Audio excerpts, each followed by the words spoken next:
सुप्रभात बच्चों। आज हम कक्षा 7 के इतिहास विषय का पाठ 8 ईश्वर से अनुराग का आगे का प्रकरण उत्तर भारत में धार्मिक बदलाव के बारे में पढ़ेंगे।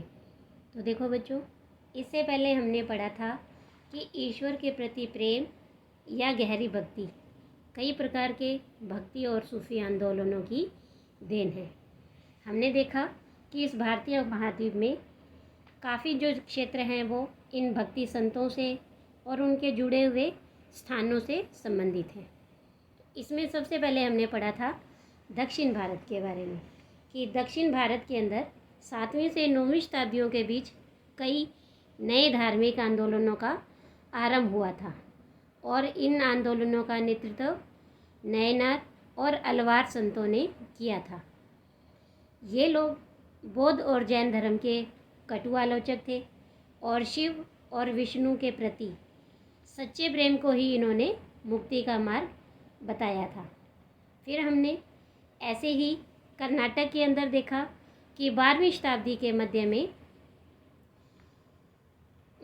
वीरशैव आंदोलन, इसके बारे में हमने पढ़ा था कि वीरशैव आंदोलन ने सभी प्रकार के कर्मकांडों और मूर्ति पूजा की आलोचना की थी और वे व्यक्तियों की समानता के पक्ष में थे।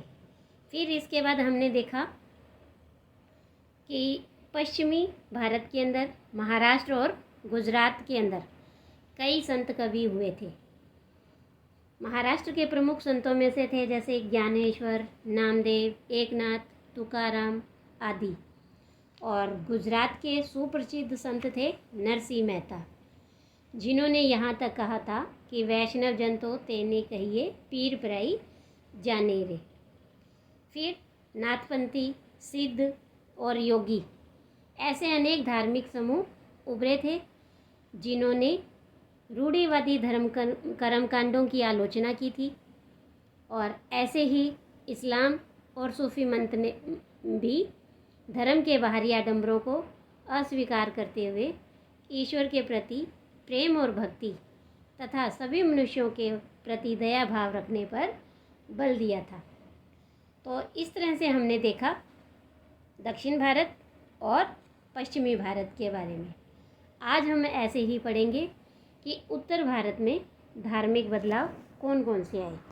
तो देखिए कि 13वीं सदी के बाद उत्तरी भारत में भक्ति आंदोलन की एक नई लहर आई। यह एक ऐसा युग था जब इस्लाम, ब्राह्मणवादी हिंदू धर्म, सूफी मत, भक्ति की विभिन्न धाराओं ने और नाथपंथियों, सिद्धों और योगियों ने परस्पर एक दूसरे को प्रभावित किया। हमने देखा कि नए नगरों और राज्यों का उद्भव हो रहा था और इन नए नगरों के बारे में हमने अध्याय 6 में पढ़ा था और नए राज्यों के बारे में अध्याय 2, 3 और 4 में हमने पढ़ा था। जब इन नए नगरों और राज्यों का उद्भव हो रहा था और लोग अपने लिए नए नए व्यवसाय और नई नई भूमिकाएं खोज रहे थे, ऐसे लोग विशेष रूप से शिल्पी, किसान, व्यापारी और मजदूर इन नए संतों के विचारों को सुनने के लिए इकट्ठे हो जाते थे और फिर वे उनका प्रचार करते थे। और उनमें से कबीर और बाबा गुरु नानक जैसे कुछ संतों ने सभी आडंबरपूर्ण रूढ़िवादी धर्मों को अस्वीकार कर दिया। तुलसीदास और सूरदास जैसे कुछ अन्य संतों ने उस समय विद्यमान विश्वासों तथा पद्धतियों को स्वीकार करते हुए उन्हें सबकी पहुंच में लाने का प्रयत्न किया। तुलसीदास ने ईश्वर को राम के रूप में धारण किया और अवधि में लिखी गई तुलसीदास की रचना रामचरितमानस उनके भक्ति भाव की अभिव्यक्ति और साहित्यिक कृति दोनों ही दृष्टियों में महत्वपूर्ण है। जो अवधी भाषा है वो पूर्वी उत्तर प्रदेश की बोली है। सूरदास श्री कृष्ण के अनन्य भक्त थे और उनकी रचनाएं सूरसागर, सुरसारावली और साहित्य लहरी में संग्रहित हैं एवं उनके भक्ति भाव को अभिव्यक्त करती हैं। और ऐसे ही पूर्वी भारत के अंदर असम के शंकरदेव जो इन्हीं के समकालीन थे, उन्होंने भी विष्णु की भक्ति पर बल दिया और असमिया भाषा में कविताएं और नाटक लिखे। उन्होंने ही नामघर स्थापित करने की पद्धति चलाई जो आज तक चल रही है, जिन्हें नामघर या चर्चाघर भी कहा जाता है, जहाँ कविता पाठ और प्रार्थना गृह किया होता है। इसके बाद देखिए कि यहाँ एक चित्र है, ये देखिए, ये है चित्र चैतन्य देव का, जो कि 16वीं शताब्दी के बंगाल के एक भक्ति संत थे। बंगाल ये भी पूर्वी भारत में ही स्थित है। इन्होंने कृष्ण राधा के प्रति निष्काम भक्ति भाव का उपदेश दिया था और इस चित्र में हमें दिखाई दे रहा है कि ये सभी उनके अनुयायी हैं और ये आनंद में नाचते गाते हुए देखे जा सकते हैं। इसके बाद आगे पढ़ने से पहले हम ये देख लेते हैं कि ये मानचित्र है जिसमें भारत के प्रमुख क्षेत्र में मुख्य भक्ति संत हैं और उनसे जुड़े हुए क्षेत्र दिखाई दिए हैं। जैसे कि यहाँ हैं बाबा गुरु नानक देव जो 15वीं-16वीं शताब्दी में हैं। ऐसे ही दादू मीराबाई ये राजस्थान में, नरसिंह मेहता जो कि गुजरात में, और इसी तरह से सूरदास हैं और तुकाराम हैं, नामदेव हैं ये महाराष्ट्र में हैं, बसवन्ना हैं, और इस तरह से ये सारे चैतन्य देव हैं, यहाँ शंकर देव हैं। तो इस तरह से ये पूरे भारतीय उपमहाद्वीप का आपको एक मानचित्र दिखाई दिया है जिसमें मुख्य भक्ति संत और उनसे जुड़े हुए क्षेत्र दिखाई दे रहे हैं। इसके बाद आगे देखिए कि इसी परंपरा में दादू दयाल, रविदास और मीराबाई जैसे संत भी शामिल थे। मीराबाई एक राजपूत राजकुमारी थी जिनका विवाह 16वीं शताब्दी में मेवाड़ के एक राजसी घराने में हुआ था। मीराबाई जो कि रविदास जो अस्पृश्य जाति के माने जाते थे उनकी अनुयायी बन गई थी। वे कृष्ण के प्रति समर्पित थी और उन्होंने अपने गहरे भक्ति भाव को कई भजनों में अभिव्यक्त किया है। तो इसके बाद आगे देखिए यहाँ पर कि ये चित्र है जो कि मीराबाई का है और मीराबाई द्वारा रचा गया एक यहाँ पर गीत दिखाई दे रहा है, राणा के राजमहल से परे।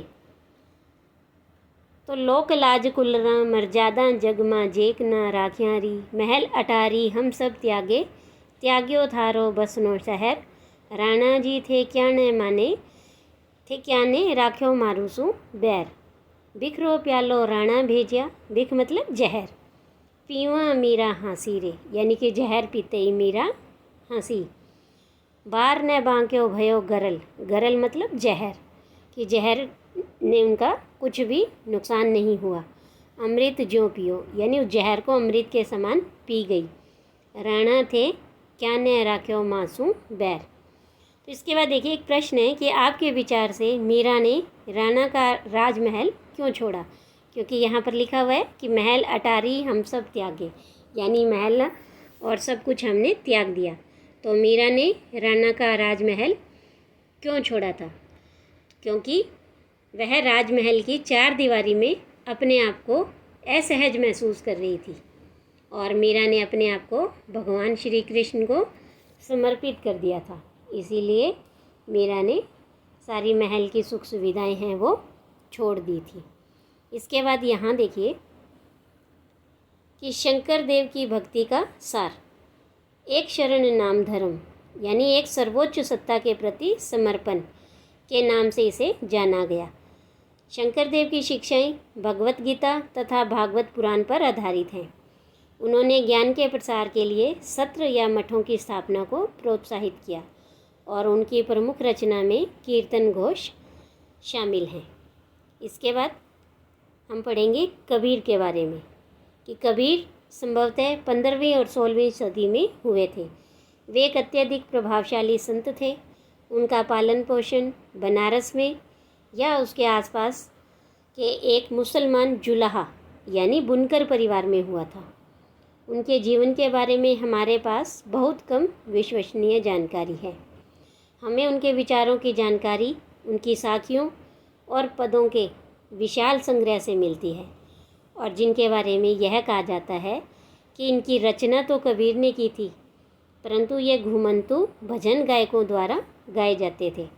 और इनमें से कुछ भजन गुरु ग्रंथ साहिब, पंचवानी और बीजक में संग्रहित व सुरक्षित है।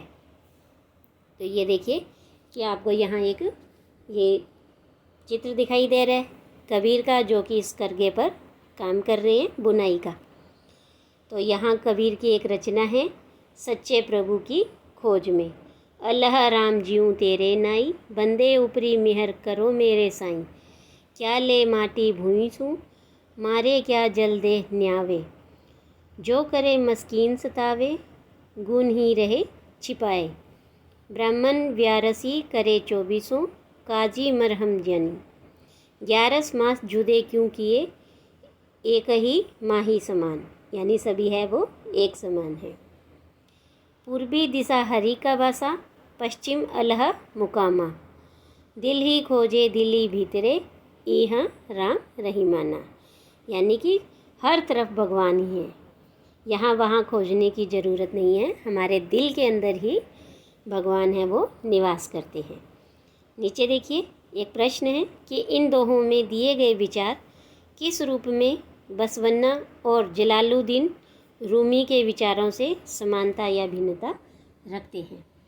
तो देखिए कि जो ये दोहे भी समानता पर ही जोर देते हैं कि इस दोहे में भी जातिवाद और ब्राह्मणवादी व्यवस्था का विरोध किया गया है। और अंतर के लिए कि ये दोहे कहते हैं ईश्वर हमारे अंदर ही निवास करते हैं, इसीलिए रोज़े रखने और रमज़ान की कोई भी आवश्यकता नहीं है। इसके बाद आगे देखिए, कबीर के प्रमुख उपदेश जो भी थे वो धार्मिक परंपराओं की पूर्ण और प्रचंड अस्वीकृति पर आधारित थे। उनके उपदेशों में ब्राह्मणवादी हिंदू धर्म और इस्लाम दोनों की बाहरी आडंबरपूर्ण पूजा के सभी रूपों का मजाक उड़ाया गया है। यानी चाहे वह हिंदू धर्म है या इस्लाम धर्म है, दोनों में जो भी बाहरी आडंबर है, कर्मकांड है, दिखावा है, वो उनका मजाक उड़ाया गया है। तो उनके काव्य की भाषा बोलचाल की हिंदी थी, जो आम आदमियों द्वारा आसानी से समझी जा सकती थी। उन्होंने कभी कभी रहस्यमयी भाषा का भी प्रयोग किया, जिसे समझना कठिन होता है। कबीर निराकार परमेश्वर में विश्वास रखते थे और उन्होंने यह उपदेश दिया कि भक्ति के माध्यम से ही मोक्ष यानी मुक्ति प्राप्त हो सकती है। हिंदू तथा मुसलमान दोनों लोग उनके अनुयायी हो गए थे। तो इस तरह से हमने देखा उत्तरी भारत में, और उत्तरी भारत के साथ साथ बंगाल के कुछ संतों के बारे में भी हमने इस वीडियो में पढ़ा। आगे हम पढ़ेंगे ऐसे ही बाबा गुरु नानक देव के बारे में। आज के लिए इतना ही। धन्यवाद।